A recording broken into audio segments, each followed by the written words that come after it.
Unique people leading unique lives shape and inform Iowa City. This community is enhanced by these women and men who live in our midst, working, teaching, creating. Welcome to a series of conversations with people who have stories to tell. Join my guests and me, Ellen Buchanan, in a series of interviews called One of a Kind.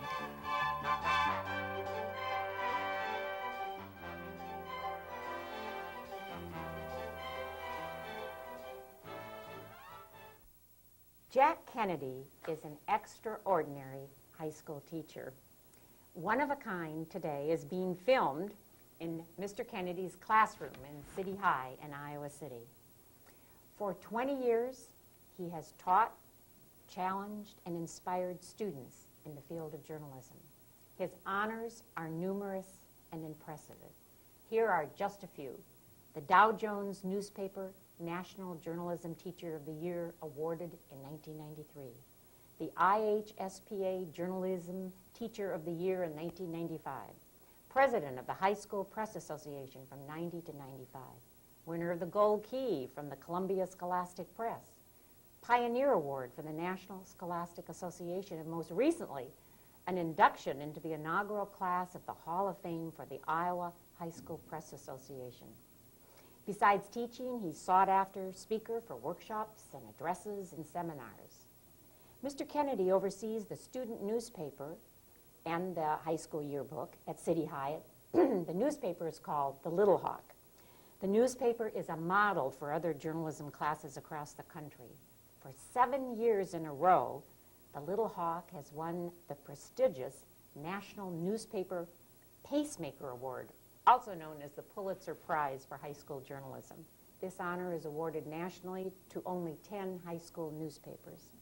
Besides his journalism career, Jack enjoys singing in a quartet that performs around Iowa City, and he and his wife Kathleen have 3 children, Leslie, Sarah, and Phil. Welcome to One of a Kind, Jack.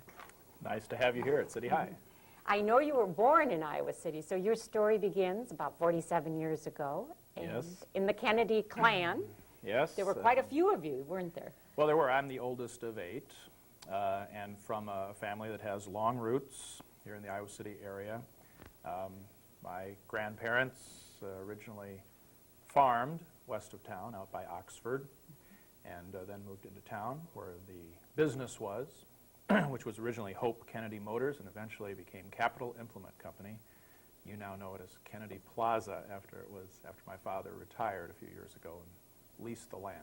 And for people who are new to Iowa City, tell them where Kennedy Plaza is. Well, right on sort of the corner of Maiden Lane and Gilbert Street, just south of the viaduct there, yes. So you went to Roosevelt. Yes, Roosevelt Elementary, because we lived in University Heights till I was about 14.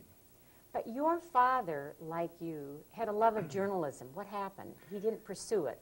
No, he didn't. He got a journalism degree after graduating from U-High. He went to the University of Iowa, got a journalism degree.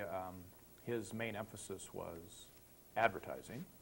Got a job on the Freeport, Illinois daily newspaper in advertising, and that's went on a blind date. He met my soon-to-be mother, and well, gosh, there you go. So he had a child on the way, so journalism wasn't paying very well, so he came back to work for his father back here in Iowa City and eventually took over the family business. And after Roosevelt, you went to Central. Yes, the late lamented Central. It no longer exists. Right, yes. And then Regina. In 9th grade. And were you involved in journalism in Regina, at Regina? Well, yes, I was. Sort of a checkered career, as much of my career has been. I was the sports editor for the Regina Spectrum. That's the newspaper, and I wrote a sports column cleverly called Extra Points. Took a long time to think of that. And it's still embarrassing, even today, the kinds of things that I wrote. But nevertheless, I had a very inspiring nun who was the journalism teacher. And but even then in high school, it never occurred to me that I would ever be involved in journalism after graduation. I thought I was going to be a lot of things. a lawyer, an English teacher. I went through a whole lot of things. How about a before. rock? I heard you had a rock band. Well, that's what I still would really like to do. Would you like to do if it? all was, if I had the perfect world. Yeah, so when I went off to college, to Carthage College in Kenosha, Wisconsin, of all places, on full scholarship, I immediately got hooked up with some kids in the dorm who were interested in getting a band going, and I'd always wanted to sing. And so, gosh, before you know it, I'm off singing and doing clubs in North Chicago area and what have you, and not going to classes very long. And so, yeah, by the end of my freshman year, which was 68, 69, I had gathered up a 1.4 ACUME grade point average. And here you were a National Merit Scholar. Yeah. On Yeah, I a was scholarship, one of those. Oh, my goodness. I'm sure there are many stories about National Merit Scholars who go off and mess up badly. Well, I would be one of those stories. And yeah, so the band thing sort of messed up that deal. And back I come to Iowa City, and of course I had lost my 2S, student deferment, and was trying to figure out just how bad that really was. So I spent a year driving up to Kirkwood Community College, because Iowa wouldn't have me, of course. And that was back when it was mostly Quonset huts and Iowa Hall. That was the only actual building. All my classes were in temporaries. And I got myself straightened out a little bit. And then came back to Iowa, and by that time, gosh, it was Kent State and student strikes and all sorts of cool stuff. And I now was drafted, so that's when I Went to England. actually I decided I'd join the Air Force instead of the Army, despite the longer enlistment, because I was thinking I had a better chance of survival. And indeed, it turned out that was the case. Did you Because I did get sent to England, and I spent 2 years there. Did you sing? Did you have a group there in the military? No. Put that up on the shelf. Yeah, I thought that was pretty much over. And it was for a while, I guess. Do you tell your students that you flunked out? Yeah, I don't know. I don't know if I wear it proudly as a No, badge of honor or but something, but I like to point out to them that you can mess up and you can probably recover. You shouldn't despair or anything, although it felt like I should at the time. But things turned out to be okay. And if I hadn't done all that stuff, just as a for instance, I don't think I'd ever have met my wife, because she was attending the University of Iowa, and it was Did only somebody when I line came you back up? here. Actually, I was going out with her roommate. At Kate Dormitory. Anyway, oh boy, a sordid tale. I don't think we should get into it. Who I had met actually as a freshman at Carthage. She actually came here and then married a friend of mine from high school, so it's okay. Oh, good. It all turned out fine for everyone. But a lot of things wouldn't have happened that otherwise did. And I don't think teaching would have happened, actually. It was when I came back here and started thinking, gosh, I should maybe abandon some of those rock and roll dreams for something a little more solid, if you can call teaching solid. Here you went to my change. Regina, Yeah. and then you practiced out at West High, and now you're at City High. You've Yeah. been in all three of the high schools. Oh yeah, and of course I taught at Regina for 4 years. Before here, before Before you here, came yes, here in I- 1980. So in 76 is when I actually started teaching. So from 76 to 80 I was at Regina. I want to just quote you from a newspaper article that you said, I like students who take chances. I like students who push the envelopes, students who make me feel uncomfortable. Could you comment on this? Well, I kind of like students who remind me of me sometimes, but I think we all do. But I kind of thought that I sometimes did that myself, and it didn't always work out all that well.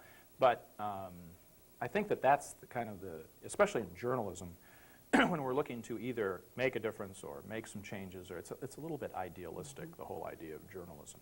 With if you're going to be idealistic, maybe you have to push people a little bit. I often talk to the kids. I just brought it up today in a class that I had with the introductory class.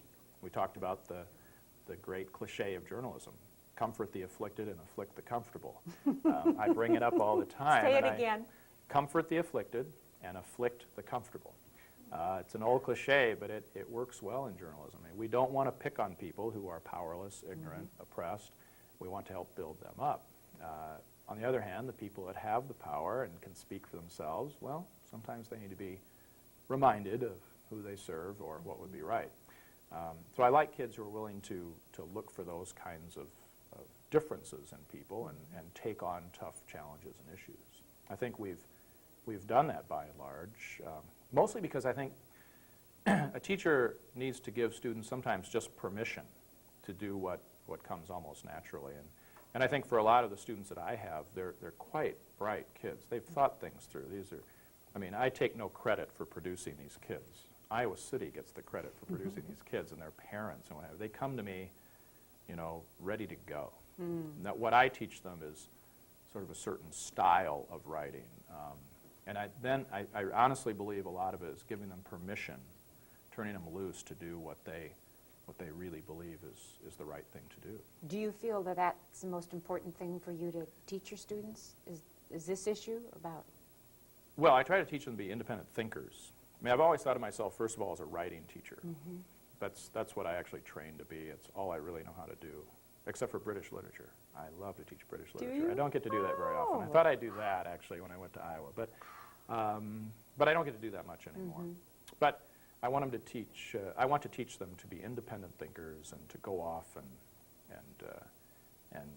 when I'm not there, they still have permission to be thoughtful and crusade for causes they think are right.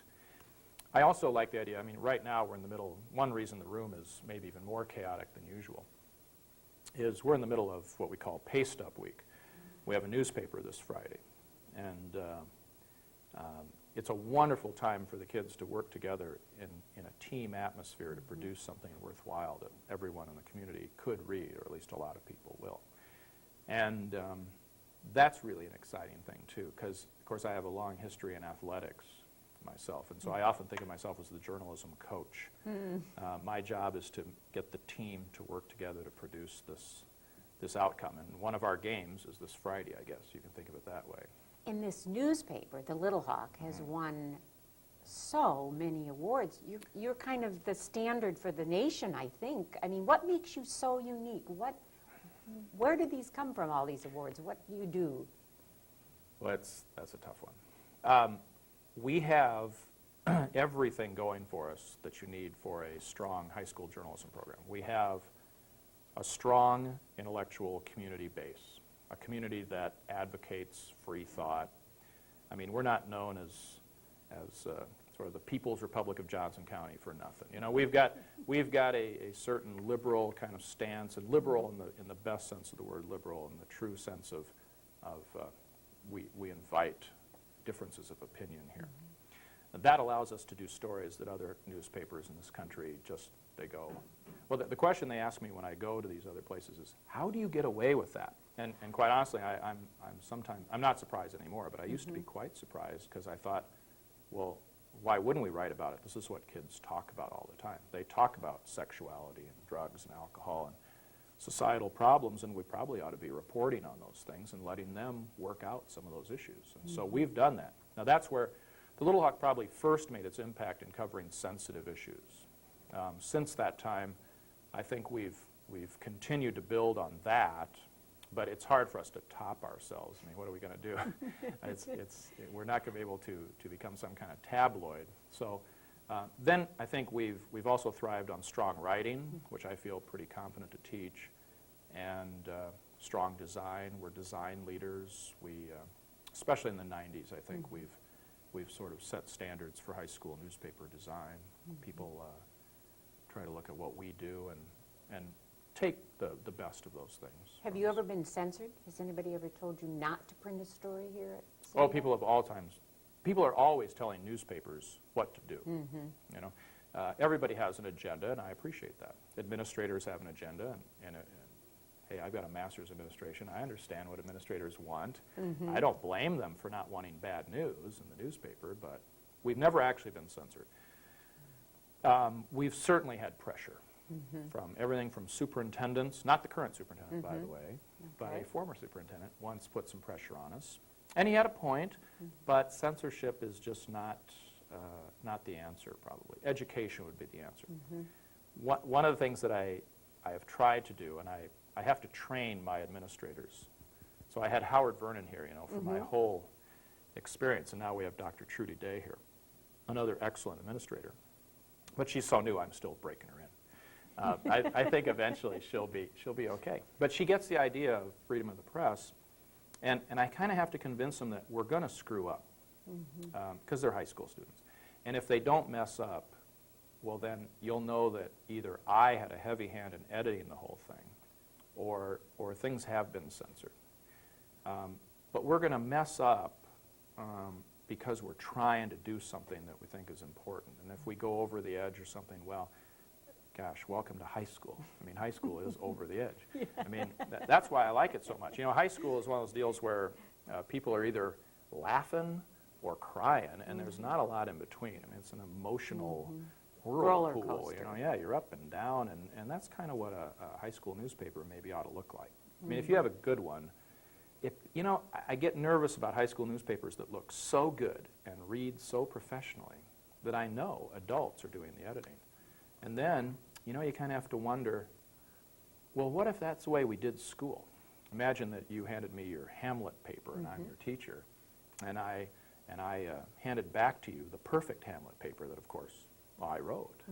Well, then you'd say, well, gee, thanks so much, Herr Doctor, you know, thanks for sharing that with me, but I wanted to do my own work. And so our job as high school teachers is not to make them perfect, but to get them ready to get better. That means we have to kind of go with the mistakes and errors. If I can use a coach cliche. Sure, absolutely. Which I often do with the kids. If you want to think of it as a team sport, you know, we have an excellent football coach here at City High named Larry Brown. And you'll notice that although he's an excellent coach and we've won state championships and stuff, he's never thrown a pass in a game, not since he graduated from here. And he's never made a tackle, okay? And you know what? Sometimes the kids fumble, throw interceptions, miss tackles, and no one ever says, you know, that darn City High football team, they don't play as well as the Cowboys. I think we ought to end the program. But people will say that about high school journalism, and they do it all over the country. They will say, gosh, you didn't edit as well as the editors at the New York Times. Well, gee, I'm sorry. They're high school students, you know, and we're doing our best. Sure. We can always do better, of course, and we do take it very seriously that we're public. What we publish can affect people's lives. So the one thing I do emphasize a lot is, please don't libel anyone. Don't print something that will be so spectacularly vulgar that the community will be extremely up in arms, because it will hurt your chance to tell people really important news that you want to tell Do they them. honor that? By and large. I have to tell you, sometimes, because they're kids, they test where the line is. And the only way to find out where the line is when you're a kid is to go over the line. We as adults, of course, we're so wise. We would never do that. But when you're a high school student, Sure. you have to find out how far you can go. And I think that's part of what high school is all about. And we'd like to make it safe. You know, it's a nice thing, high school. It's a safe place. It's probably the last safe place for them. So if they mess up here, well, everything can be okay. We can fix it. When they mess up in the real world, as I tell them, you might get fired from your newspaper if you did this for the Press Citizen, let's say. But you won't get fired here. We'll go on and try to fix it. So. What, for you as a teacher, is your biggest challenge with these young kids who are, as you say, on an emotional roller coaster and have so much energy?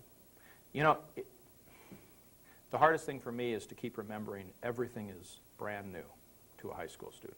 For me, a lot of it's old news, and I've seen it before, and I want to be cynical a little bit, and I'm inclined to be a little sarcastic at times, but I've got to fight that. You've got to stay sort of positive about it and try to at least generate a certain enthusiasm, even when maybe in your heart it's not always there.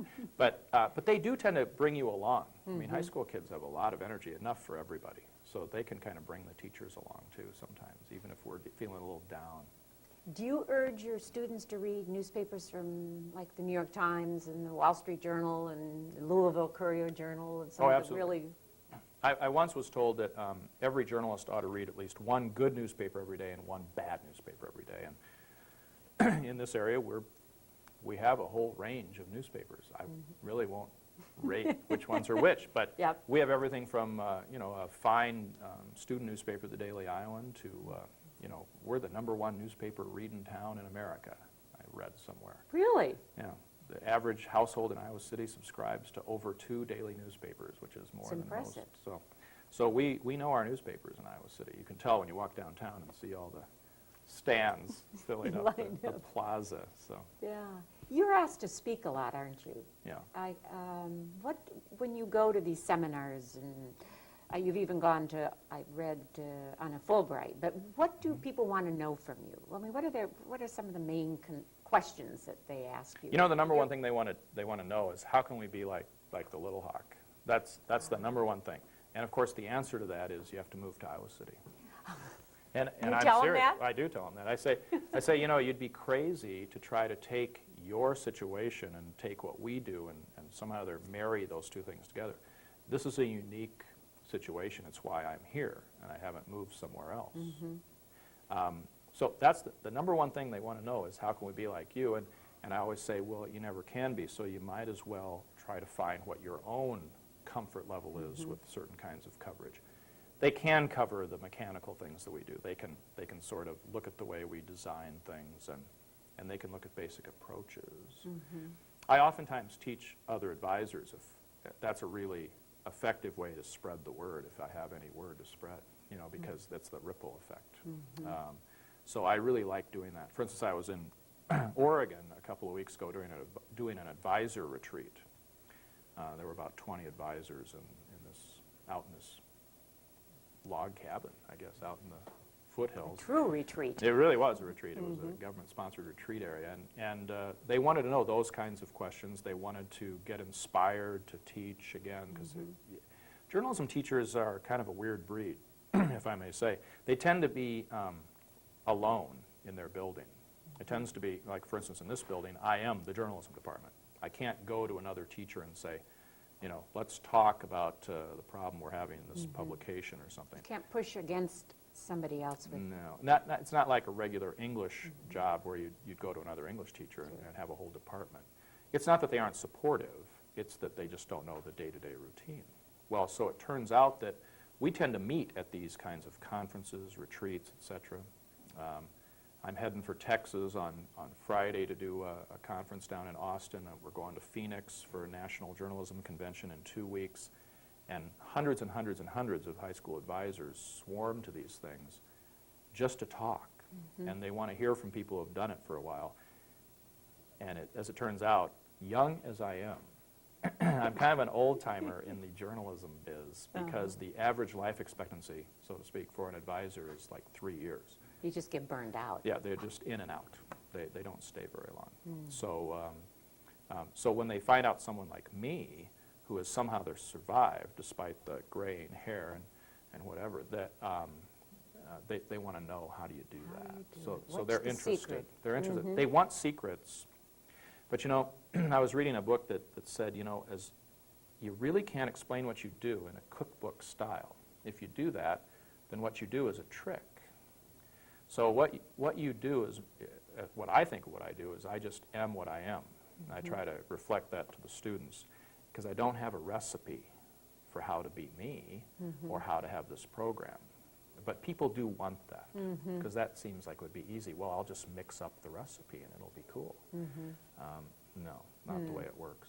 So by and large, I tend to frustrate people a lot when I go off and speak, but I try to get them to think anyway. Sure. About Well, it. you're independent. You journalism to your independent, very independent. Very independent, by and large, as a group. Yeah, very much so. Now, your grandfather, I said, was interested in journalism, and I hear your children are in. Oh, yes. Tell me what they're about. Very proud of them. My eldest, Leslie, who was the executive editor of The Little Hawk, and she graduated in '91. She, right now, is a copy editor, paginator, you could call her a page editor, I guess, for the Fort Pierce Tribune in Fort Pierce, Florida. She's going to be moving imminently, sometime close here in the next couple of weeks. She's going to the Palm Beach paper. I can't remember the name of it. The Sun, maybe. What would it be in Florida? It must The be, Sun. It's got to be the Sun or the Sun or the Sentinel Sand. something. At any rate, she's going off there to do a similar job at a huge raise in pay. I'm very happy with her. She's done very well. And she's just been doing this job for about 7 months. She's a graduate of the University of Iowa journalism program, worked on the Daily Iowan for 4 years, etc. And now my second daughter, Sarah, who graduated in '94 from here and is now a junior at Iowa. She's currently majoring in, of all things, journalism education. She's already told me she'll take my job as soon as I'm out of here, which ought to be any time. But she would like to work professionally for a while and then come back and do that. She's also a very accomplished designer and editor. And she's been Metro editor for the Daily Iowan, and she now is designing their sports pages, sports fronts, and doing very well. And she hopes to be interning soon for some professional publications. So very proud of both of them. And of course, there's my son. I'm also proud of him. He just finished his second year working on the yearbook. He's a junior here at City High. And he, this year, was the executive editor of the yearbook, the Red and White. And that yearbook will be coming out this May, and we'll see how it goes. We're pretty excited about it. We've done some new things, and so he's going to move to the Little Hawk his senior year, though, and be some kind of editor there, we hope. So. That must make you feel very pleased. It does. You know, it tends to be, in talking to other journalism teachers, and just teachers in general, their kids either join their classes and think it's great, or they just run screaming the other way. So mine embraced what I do, and I feel happy about that. Tell me, you're young, you're 47 years old, like we mentioned. There's got to be somebody in your past who's influenced you or made a big difference in your life. Who might that be? Boy, there's a lot of them. But to the point of journalism, anyway, my number one influence was probably a man named Rod Vall, who was the advisor at Davenport Central High School and a little while at West, who was a wonderful journalism teacher and mentor. I took a couple writing courses from him. He died of a stroke a few years ago prematurely, just after retiring from teaching. But he was the first Iowa National Journalism Teacher of the Year in 1984, and that was near the end of a rather long and distinguished career. He was a wonderful model for me. Friend of mine, I have two other friends right here in Iowa City. Ben Van Zandt, who's the journalism advisor a long time at West High School, encouraged me when I was at Regina and just starting out, I knew nothing. He would give me words of encouragement. Anything I ever wanted, he would have given to me. And then a man named Dick Johns, Richard Johns, who's the executive secretary of Quill and Scroll Society right here in Iowa City. It was founded here and is still headquartered here. A mentor to many, many journalism teachers throughout the country. I'm just fortunate that here he is right here in Iowa City, and he's a friend of mine. Those people have helped me immeasurably in how do you do this journalism thing. And then a number of other, so many people scattered throughout the country. It's a funny thing, because journalism teachers, some of my best friends live literally coast to coast. We converse via email, like on the computer here behind me, but we meet at these conventions, and it's just like you're seeing your best friend again. Now, you must talk about the future of newspapers when you get together with these advisors, or with your kids. I mean, with all our technology, the web, the internet, etc. What do you feel? What do you tell your students? Are we going to have a newspaper in 10 years? Are we going to get our news that way? I think we'll probably, I think I'm on pretty firm ground saying we'll always have a yearbook. They've experimented with things like CD-ROM yearbooks and video yearbooks and all sorts of weird yearbooks, but people like the feel of a book. Book sales are at an all-time high in this country. I don't think that's about to change. People like that. I don't know if they actually read them, but they sure buy them. And then newspapers, I think newspapers will always fill a certain niche. There's a certain number of people who will always want their news in a written form. They're not going to want to turn on the computer terminal every morning and get their pre-digested news bits. I don't think so. So I'm pretty up on the future of newspapers, but I also like all the technology. So we're developing our own website here for the Little Hawk, but what we're trying to do is not just have it be an electronic reflection of the printed page, but rather be its own entity and do what the web does best. Now we're still trying to discover what that is. Sure. Most newspapers are simply just translating their stuff up to a screen, you know, and so I don't think that's too exciting, quite honestly. So, but once we figure out how that works, it won't be the Little Hawk online or something. It'll be a whole new publication. And I'm pretty excited about it. I like anything that's going to increase the possibilities of communication, and we have so many kids who would love to communicate what they're doing, they're thinking, so more opportunities, great, we'll find a place for them. You like the print side, we got that. You like the web side, we got that. Good choice. When do you have any time to just do something to relax for pleasure? I mean, with all these students and, you know, this Little Hawk and the annual that you put out, you're a busy man. I am. What do you do to relax? I had an advisor in college who told me he was a very lucky man, he said, because he said, my vocation is also my avocation. And that's kind of the way I feel about what I do. I genuinely, by and large, like what I do. And although the hours can get long and what have you, when I go home, I sometimes am reading professional journals. I'm sometimes writing articles or working on some plan that will work better here for my own teaching. I do like to read. I like to read a lot. You said you like English novels. Well, British literature, British you know, literature. I'm a Shakespeare kind of guy, believe it or not. So, you know, if we can go to live theater, that's I'm in heaven. You know, if we can head off to New York City or something, wow, that'd be great. Again, living in Iowa City, what could be better? You've got live theater everywhere. So I like that. So I really enjoy that. I enjoy music. Do you I sing? Tell us about this. Well, you know, the quartet is called WKKY, which we thought it would sound like an a cappella radio station because it's the initials of the last names of the four members: Wilson, Kennedy, Kopnick, and Yates, and we're all four teachers here at City High. Tom Yates is an English teacher here, and Kevin Kopnick is a biology teacher, and Bruce Wilson, you met today because he came in to eat some popcorn. He's a chemistry teacher, and we've been singing together for about 8 years. And we started off doing faculty shows. We have a faculty show here every year, and we've kind of. Where can we hear you? Well, gosh, May 1st. Just yesterday, we sang at Shakey's, of all places, for this Eat for Art thing that was going on here at City High. But May 1st is the faculty show, and then we're singing for the postal workers. Good. Of all things. Last year we sang 4th of July out at Coralville, and we sang in Music in the Park out in Coralville at Morrison Park last year. I don't know if we'll be back there again. I don't know if they liked us. You love it. Yeah, it's great. Now, that is true therapy. I used to be a member of the Old Capitol Chorus here in Iowa City, the barbershop chorus here, and I love that. Now, music is a true therapy and a great way to, in fact, we consider it that. We get together every Tuesday after school and sing down in the foyer.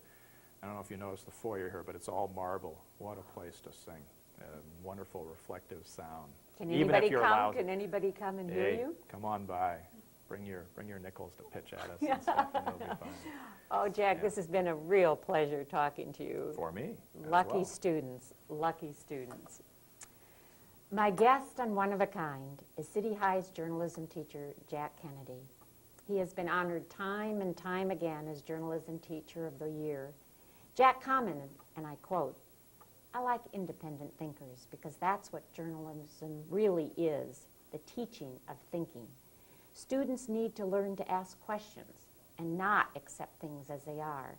In that way, they can affect their readers and perhaps even help to make changes for the better."